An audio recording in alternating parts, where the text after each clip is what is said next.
अहो जाऊबाई, तुमची सुनबाई नाही दिसली हो सकाळपासून. आहे कुठे?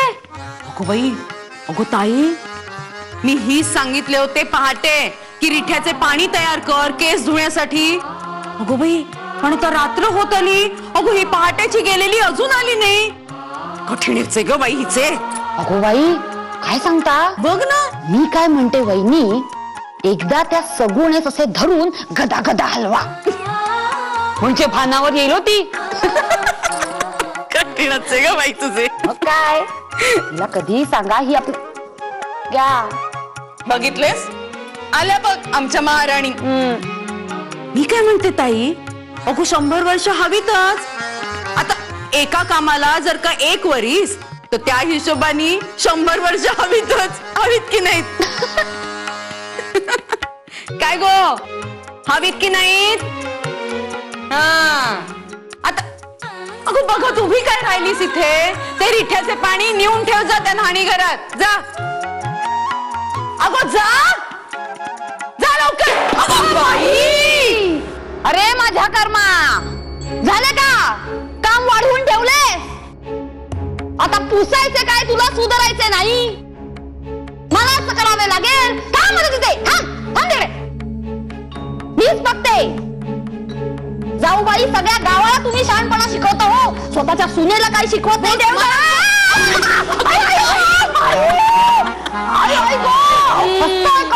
दुसऱ्याच फुकाचे बोल लावले ना ताई की हे असेच होते हो.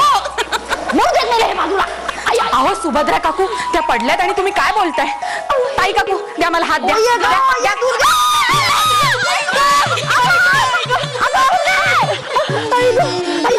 तुम्हाला ना कोणासही जमायचे नाही हो, मलाच यायला पाहिजे. या या हो, त्यासाठी अंगात दम हवा ना. दे लवकर दे.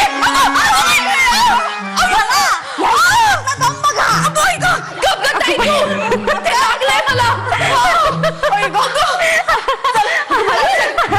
तिघीच्या तिघी पडला.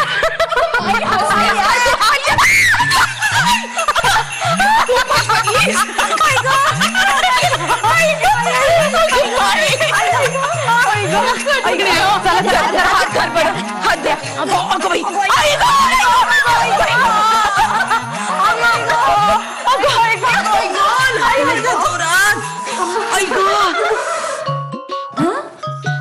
अगो ही हसली का? अगो बाई,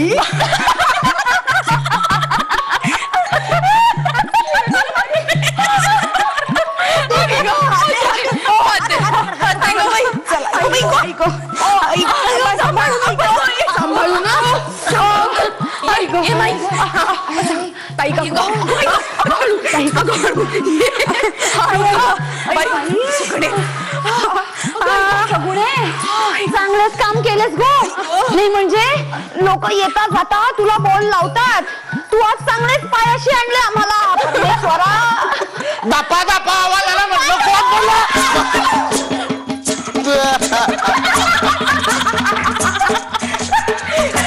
अरे देवा, आता काय माझ्या पोटावरती मून पोळ्या करणार का? देवा देवा देवा, आज कुणाला पोळ्या मिळणार नाही असं मला वाटतंय. आता हे पांढरं तोंड घेऊन मी कुठं जाऊ? देवा, थांबा थांब, तू नको हात लावू बाबा, तू नको हात लावू. नाही जमत नाही बाबा, मी जरा सरपटत जाऊ का? सरपटत जातो मी. अस्वलातला. हा? अस्वलातला. करेक्ट. आता ब. हा. ब ब ब ब बदकातला. बदकातला. वा पांडू काका. हा. आता क. क. हा.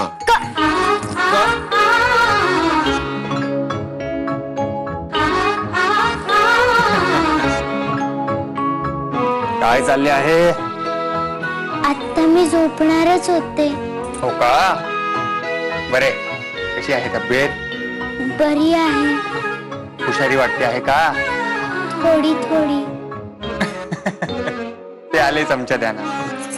म्हणले अभ्यास करावा. पाहू बरे. ठीक आहे, पण आज जास्त डोक्यावर ताण घेऊ नका. अजूनही चेहऱ्यावर थकवा जाणवतो. त्यामुळे आज अभ्यास नको. आज स्वस्थ बसा. काय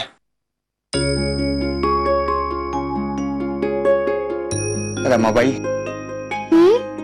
एक विचारू? गेले काही दिवस आम्ही ऑब्झर्व करतोय.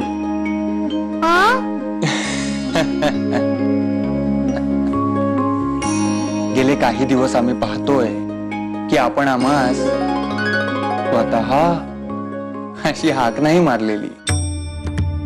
फार चुकल्यासारखे वाटते.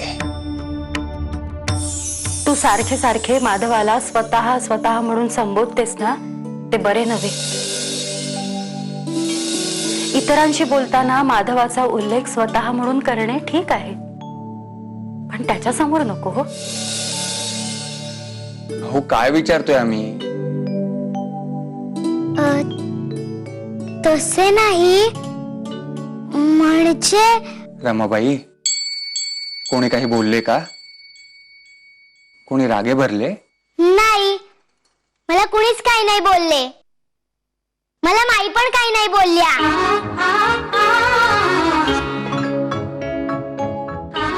माई? माईंनी काहीच नाही सांगितले मला.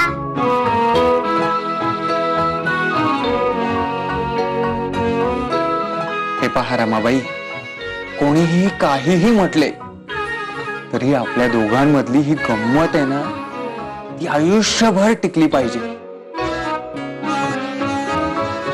आपण एक काम करा, जेव्हा आपण दोघेच असू तेव्हा आपण आम्हा स्वतः अशी हाक मारा. काय? आम्हास खूप आवडते आपली ही हाक. आणि रमाबाई, आपल्या घरची मंडळी आपल्याच भल्यासाठी तुम्हास बऱ्याच गोष्टी सांगतील. त्यांचा नेहमीच मान ठेवायचा, पण आपल्या दोघांमधली ही गंमत आपल्यापुरतीच ठेवायची. कळले? कळले. आता आम्हास हात मारा पाहू. ईशा. म्हणजे आपण आता आम्हा स्वतः ऐवजी ईश्य म्हणणार तर?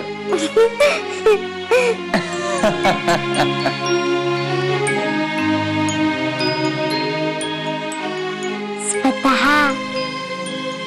वा, छान वाटले ही हाक ऐकून.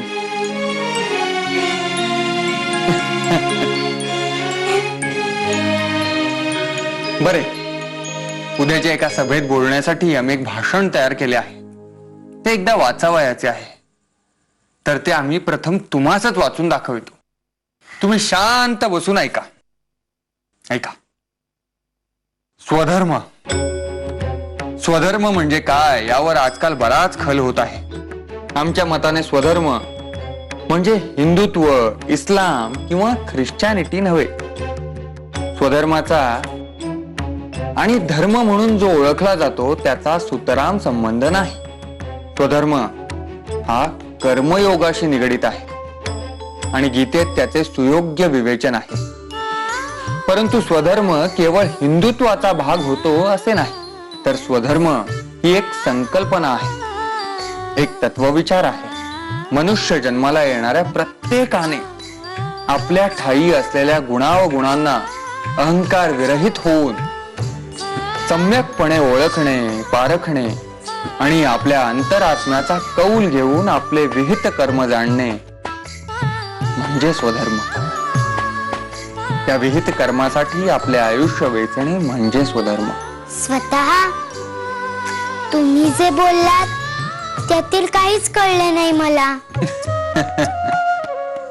रमाबाई, तशी अपेक्षाही नाही आमची, पण तरीही हे एक प्रकारचे बाळकडूच देत आहोत आम्ही तुम्हास. हे शब्द, हे विचार ऐकून ऐकून तुमच्या ओळखीचे होतील आणि मग पुढे मोठेपणी तुम्ही ह्या गोष्टी सहज समजा. त्यामुळे तुम्ही या गोष्टी समजून घेण्यासाठी मनावर ताण देऊ नका. फक्त श्रवण भक्ती करा. तुमचे अण्णा निरूपण करतात ते ऐकून ऐकूनच तुम्ही निरूपण करावयास लागलात, होय ना? हो. तसेच आहे. ऐका, हे विहित कर्म म्हणजे दुसऱ्यांचा उद्धार करण्याचे वगैरेचे कार्य असावयासच हवे असे नाही. उत्तम भांडी करणारा कुंभार, तन्मन वेचून शेती करणारा शेतकरी किंवा संसारात रममाण झालेली गृहिणी, या साऱ्यांच्या चेहऱ्यावर जर स्वाभाविक आनंद विलसताना दिसला तर ओळखावे की यांना यांचे विहित कर्म सापडले, स्वधर्म सापडला. कारण ते आणि त्यांचे विहित कर्म एकरूप होऊन गेलेले असतात. अशा रीतीने प्रत्येकाने आपले विहित कर्म जाणले तर समाजाचे स्वास्थ्य निसंशय उत्तम राहील.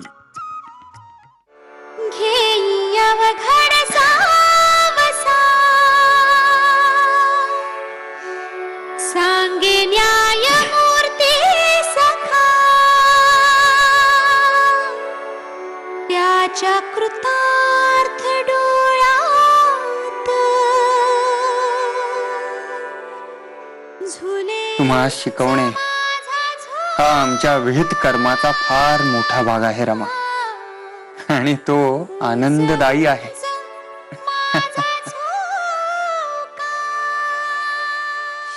माईंनी आणि दुर्गा अक्कांनी मला पेज भरवली